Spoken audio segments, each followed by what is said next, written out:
안녕하세요. 교감 채널의 체리쌤이에요. 초등학교 겨울방학이 곧 본격 시작됩니다. 이미 시작된 곳도 많죠. 특히 올해는 이미 느낌은 1년 내내 방학이 진행 중인 것 같은데요. 그럼에도 온라인 교육과 격의 등교 등 예년과 같은 학교 생활은 하지 못했지만 이제 그나마 하던 온라인 교육도 없는 겨울방학이 시작됩니다. 방학 기간은 올해 같은 경우가 아니더라도 그간 부족했던 학습을 보강할 절호의 기회인데요. 그래서 오늘은 다음 학년을 준비할 초등학교 겨울방학 시기별, 과목별 적절한 학습법을 알아보도록 하겠습니다. 우리 아이의 학습 계획을 짤 때 누구의 말을 가장 많이 듣나요? 어디서 정보를 가장 많이 얻으시나요? 여러 곳이 있겠지만 특히 많이 이렇게 집중하는 곳이 옆집 언니 아니면 지인, 특히 그 중에 자녀 대학을 잘 보낸 지인 또는 지인의 지인의 말을 듣고 고등학교, 중학교에 이렇게 해봤더니 좋더라. 이건 이때부터 했으면 좋았을 걸 나중에 하니 후회되더라. 아니면 지금 하니 힘들더라. 라는 수많은 정보를 듣고 중고등학교 때나 했을 법한 전략을 초등학교, 그것도 저학년인 자녀에게 짜맞추고 있는 분들이 굉장히 많습니다. 그런데 아시죠? 그건 그 아이에게 맞는 학습법이었고 또 그 지인이 이야기를 해준 건 초등학교 저학년 아니면 초등학생인 우리 아이가 아니라 중학교에 다니는 자녀가 있는 동생에게 해준 말이라는 거. 그 정보들이 무조건 나쁘다는 건 아니에요. 하지만 너무 과하면 배탈이 나기 마련이고 부족하면 부족한 대로 탈이 날 수밖에 없죠. 그 사람의 말대로 했는데 그 지인의 방법대로 했는데 왜 우리 아이는 안 되나요? 그 아이보다 그 친구보다 못하기 때문인가요? 아니면 그런 깜냥이 우리 아이는 그런 깜냥이 안 되는 걸까요? 라고 이야기를 하시는데요. 아니죠. 아무리 좋은 선생도 아이와 합이 맞지 않으면 아무 의미가 없듯이 아무리 좋은 방법도 아니면 교육과정도 아이의 시기나 성향에 맞지 않으면 아무 효과가 없을 수밖에 없습니다. 그렇기 때문에 수많은 정보 중에서 필요한 부분만을 골라야 하고 그 중에서도 우리 아이에게 맞게 재구성이 있어야 하는 겁니다. 그럼에도 대부분의 학생들이 시기에 맞지 않은 아니면 맞지 않은 방법으로 학습을 하고 있기 때문에 실패도 많았던 거죠. 과연 우리 아이에겐 어떤 방법이 맞을까요? 일단 우리 아이를 관찰하는 것부터가 가장 먼저예요. 그리고 추가로 핵심적인 건 무엇보다 시기에 맞게 학습 전략이 달라야 한다는 겁니다. 그럼 시기별로 무엇을 해야 할까요? 보통 초등 자녀를 둔 많은 부모님들이 우리 아이에게 무엇을 해줘야 하나, 무엇을 할까, 어디를 보낼까 라고 생각을 하실 때 가장 먼저 고민하는 과목이 뭘까요? 지역에 따라 약간의 차이는 있을 수가 있는데요. 대부분이 수학 혹은 영어가 지역의 특성이나 주변 환경에 의해서 엎치락뒤치락 1, 2위를 다투고요. 그 다음이 뭘까요? 그 다음은 예체능이에요. 태권도를 할까 줄넘기를 따로 하기도 한다는데 줄넘기를 해주는 태권도장이 어디 있지? 예술 감각도 좀 기르면 좋을 것 같으니 피아노나 미술도 시켜야 할 것 같고 등등 예체능을 많이 생각을 하시고요. 그 다음이 이제 국어에 논술과 독서 혹은 거기에 한자까지 해서 다음을 생각하고 한 마지막쯤으로 과학의 이야기를 하십니다. 그런데 학년이 높아질수록 과학 지식이 기초가 되는 것이 많습니다. 교내 대회나 전국 대회를 살펴보아도 과학이 꽤 많은 부분을 차지한다라고 보실 수 있는데요. 그런데 이마저도 수학은 선행, 영어는 토익, 토플, 국어는 독서 아니면 논술 정도, 이 정도를 생각하는 게 대부분입니다. 그래서 어떤 학습이 필요할까라는 부분을 한번 구분해 보기 위해서 초등학생을 초등학교 이제 1, 2학년 그리고 3, 4학년, 초 6학년 해서 두 개씩 묶어보도록 하겠습니다. 각 그룹이 해야 할 비중을 나누어 보자면 다음과 같습니다. ABCD 무엇이 있을까요? 한번 같이 생각을 해보도록 할 텐데요. 솔직히 초등학교 저학년 2학년까지를 보면 초등학생은 좀 뭐 해야 할까요? 좀 놀아야 하겠죠. 하지만 노는 것도 해야 할 것은 하고 놀아야 할 시기입니다. 이때 배우는 내용을 살펴보면 너무 쉽고 양도 작아요. 이 시기에 그럼 뭘 하면 좋을까요? 초등학교 2학년 때까지는 다양한 경험과 독서입니다. 그리고 기본 교과를 놓치지 말아야 합니다. 학교에서는 수학과 국어 등의 과목을 배우게 되는데요. 수학은 1학년 때부터 굉장히 중요한 과목 중에 하나예요. 수학은 나선형으로 기초 지식을 쌓이고 넓혀가기 때문에 이 시기의 학습 역시 기초가 되기에 수학 학습 능력과 공부 습관을 갖추는 게 굉장히 중요합니다. 2학년 때는 사회나 과학 영역에 관련된 책 읽기 비중을 넓히는 것도 좋겠고요. 그리고 서술형 문제를 대비하기 위해서 독서를 통해 읽기 능력을 제대로 잡아 나가는 것이 좋습니다. 새로운 지식의 양이 많지는 않기 때문에 경험과 사고력 수학, 교구 활용 수업, 실험 과학 등을 통해서 복합적인 사고를 기르는 게 필요한데요. 여기서 조심해야 될 게 교구 활용이나 실험 수업을 생각을 할 때 대부분이 교구를 그냥 활용해서 노는데 끝나요. 교구가 몇 개가 있는지, 그 모양이 어떻게 생겼는지, 그리고 나서 그냥 모양을 맞춰보는 정도, 아니면 그걸 문제를 푸는 정도로만 하는데, 정확한 교구 활용 수업은 교구를 탐색하고 분류도 해보고 분석도 해보고, 그걸 통해서 형식화하고 기호화하는 것까지가 교구 활용 수업이라고 생각을 하시면 될 것 같고요. 그리고 실험과학 역시도 대부분에 있는 실험과학이 가만히 살펴보면 모든 실험 계획이 다 세워져 있어요. 목표도 세워져 있고 그렇기 때문에 그냥 그 순서대로 아이들은 체험을 하는 것밖에 없어요. 결국 체험 과학이죠. 그건 실험 과학이 아니라. 그래서 아이 스스로 정말 어떠한 결과를 내기 위해서 어떤 실험을 할 것인가 라는 부분을 함께 생각을 해서 하는 것이 실험 과학이라고 보시면 될 것 같습니다. 그리고 2학년 때까지 또 놓치지 않아야 될 게 수학의 한 부분인데 연산이에요. 곱셈 같은 경우는 3학년 아니 그 이상이 돼서도 안 되는 경우가 의외로 굉장히 많아요. 속도에 급급하다 보니까 실수도 굉장히 많고요. 그런데 정확도를 먼저 잡으셔야 이후에 속도는 잡힐 수가 있는데 속도를 먼저 잡게 되면 나중에 정확도를 고치기가 굉장히 힘들어요.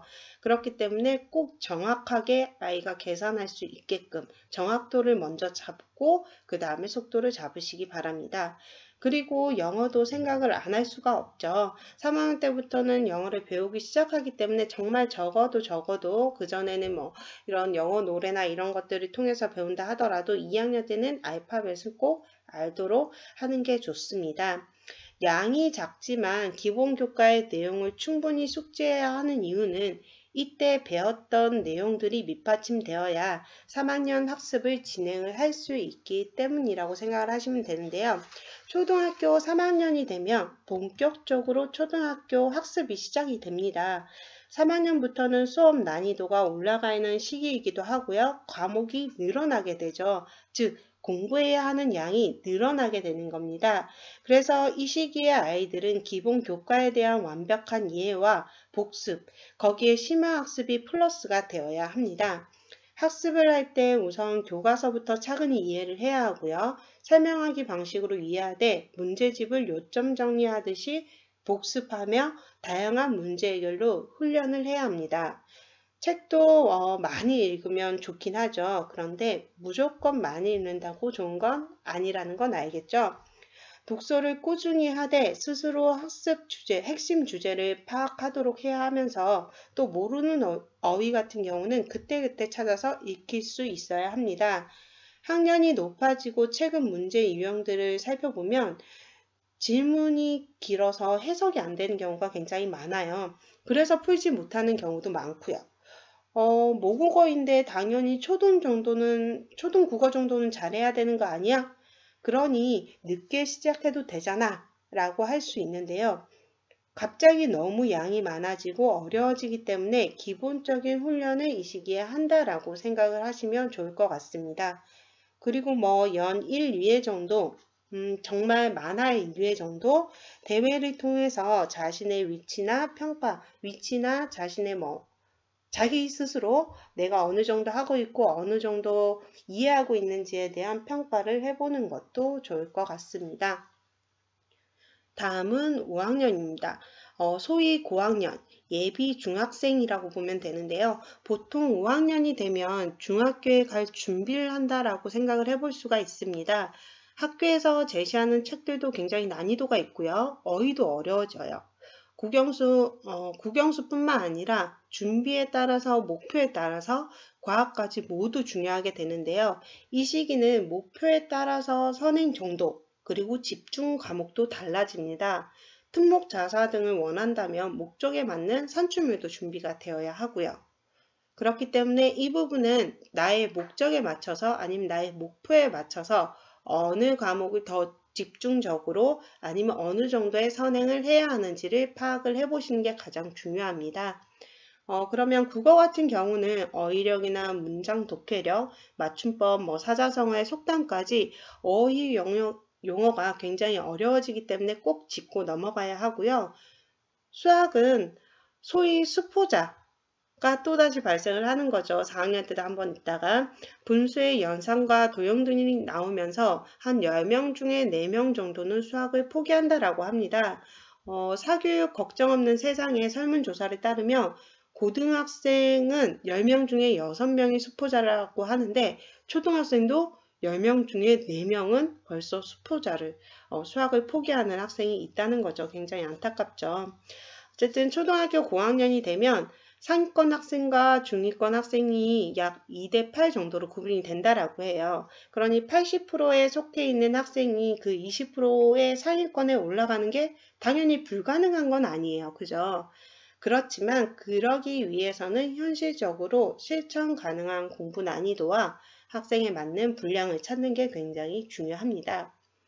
이렇게 각 단계를 나누어 보았을 때 아까 말한 ABC는 각각 뭘까요? 학년이 구분이 되는 A와 B를 한번 볼까요? 학년이 높아질수록 늘어나는 것과 학년이 높아질수록 줄어드는 A와 B를 보면 뭘까요? 우리가 학년이 높아지면서 아까 점점 비중이 늘어난 게 교과였어요. 그죠? 그럼 상대적으로 줄어드는 건 경험입니다. 그리고 나머지 이 C라는 부분은 교과 외에 학습이나 활동 정도로 볼 수가 있는데요. 학년이 높아지면서 교과가 늘기 때문에 줄어들 수밖에 없는 건 경험입니다. 그러니 초등 저학년 때까지 이 경험의 비중을 많이 가지고 있어야 하는 거죠. 그런데 이 초등 저학년 때 선행을 하느라 이 경험이나 다양한 학습들을 할 수가 없어요. 그러면 안 되겠죠. 그래서 이 부분에 꼭 지켜가야 할 게 경험이라고 보시면 될 것 같고요. 그러면 왜 경험에 비해서 교과 외의 사고력 같은 학습은 고학년 때 확 줄진 않나요? 라고 얘기를 하는데요. 복합적인 사고 확장을 키우기 위한 활동으로 수학이나 과학이나 언어에 관련돼서 각각 사고력 등을 배우게 돼요. 그죠? 소위 사고력이라고 하는 내용들을 배우게 되는데 중학교에서의 사고력, 예를 들어 수학을 표현을 하면 사고력이라고 하면 교과 심화나 경시 정도에 머물러요. 다양한 답을 얻고 다양한 방향으로 생각을 하고 다양한 방법으로 생각해 볼 수 있는 그러한 문제를 접할 수 있는 시기가 이 초등학생일 수밖에 없기 때문에 이때일 뿐이기 때문에 너무 교과 특히 선행에만 치우치지 않았으면 하는 바람입니다. 그래서 점차 늘어나는 건 교과라고 보시면 될 것 같습니다. 마지막으로 초등식이 가장 중요한 건 무엇보다 공부하는 습관이라고 보시면 될 것 같은데요. 모든 과정을 다 떠나서 습관이 잡혀져 있지 않으면 그 모든 학습들이 필요가 없게 되는 것과 똑같죠. 그죠? 습관을 그리기 위해서 필요한 건 뭐가 있을까요? 다양한 방법을 습득하는 것도 중요하지만 무엇보다 학습, 계획을 세우는 게 굉장히 중요합니다. 방학이 되면 저희 예전에 생각해보면 아이들도 봐도 방학 생활 계획표 짜던 거 기억나시나요? 대부분 어떻게 짜요? 뭐 7시 기상 아니면 8시 기상, 아침 식사를 하고 운동을 하고 뭐 방학 숙제를 하고 점심을 먹고 그다음 학원을 갔다 오고 학원 숙제를 하고 저녁을 먹고 등등 하다가 마지막으로 일기를 쓰고 취침. 이러한 데일리 계획을 세우죠. 제가 이때까지 봤을 때 월간이나 주간 계획을 엄청 잘 짠 친구를 본 적이 거의 없어요. 대부분 1일 계획표인데 좀 전에 말한 그런 두리둥실한 계획뿐이에요. 그마저도. 대부분 문제집 풀기, 학원 숙제하기, 학교 숙제하기, 뭐 영어 공부하기, 운동 그 정도뿐이었던 것 같거든요. 그런데 문제집을 정확하게 몇 장 풀지, 뭐 운동으로는 예를 들어 줄넘기를 몇 개 할지, 어떤 내용을 방법이나 시간, 분량까지 모두 정해야 구체적인 계획표가 완성이 됩니다. 일단 그런 계획표를 위해서는 나 자신의 학습 스타일을 먼저 분석해야 현실적으로 실현 가능한 계획을 짤 수 있기 때문에 무엇보다 중요하다라고 보시면 될 것 같고요. 특히 이걸 짤 때는 무엇으로 내가 했던 내용을 어떻게 평가할지까지 정할 수 있으면 좋을 것 같습니다. 중요한 시기인 겨울방학 잘 계획하여 알차게 보내시기 바랍니다. 이상 교감 채널의 체리쌤이었습니다.